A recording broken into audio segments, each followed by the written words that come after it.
Саламатсыздар ма оқушылар? Бүгінгі сабақтың тақырыбы сақтар туралы тарихи мәліметтер.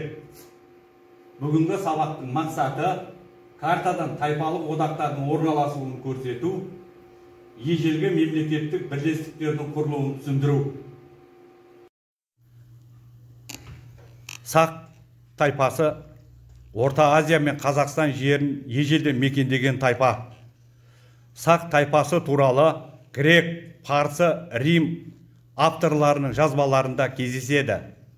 Сонымен қатар, мынау картада Тиграхауда, Парадарая, Массагеттер, Хаумаварга, Аргипилер, Аримаспы, Исадон мекендеген жерлері бейнеленген.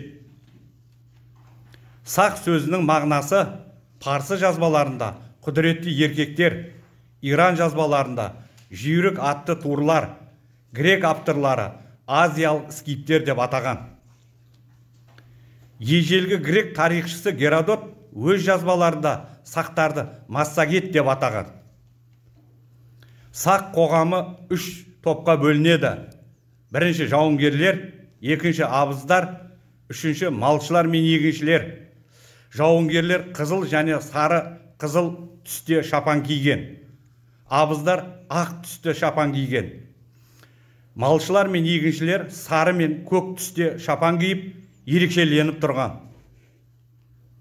Сақ тайпаларының қоныстануы. Бірінші, Парадарая сақтары, теңіздің арғы жағындағы сақтар. Мекендеген жері Қара теңіздің солтүстігі, Арал теңізінің маңында, Сырдария мен Амударияның төменгі ағысында. Екінші, шошақ бөрік киетін сақтар, Тиграхауда. Мекендеген жерлері Сырдарияның орта ағысы, Тянь-Шанда, Жетісуда.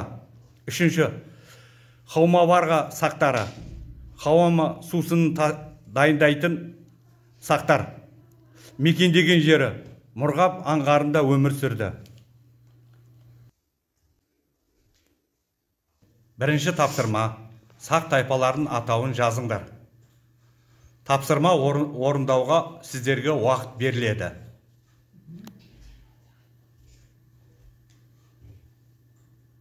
Бірінші тапсырманың жауабын енді өз нұсқаларыңмен менің жауабыммен тексеріп көріңіздер.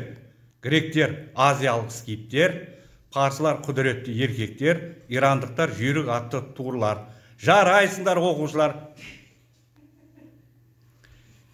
Оқушылар, екінші тапсырма.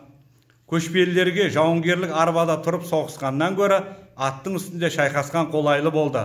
Салт атты мен жорық арбасының суретін салып, неліктен бұлай екенін дәлелдеңдер.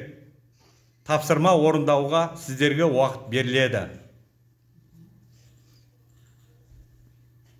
Жарайсыңдар оқушылар. Келесі үшінші тапсырма. Берілген дерек көздердің авторларын атаңдар.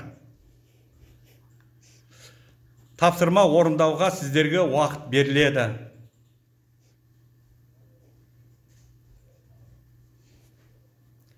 Енді міне өз жауаптарың нұсқаларыңмен менің жауабымды тексеріп көріңіздер.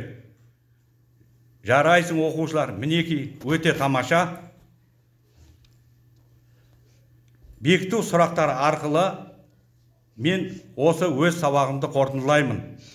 Бірінші, сақтар туралы мәлімет беретін жазба деректер қай елдің авторларының шығармаларында кездеседі. Екінші, сақтардың құрамына кіретін басқа да тайпаларда атаңдар.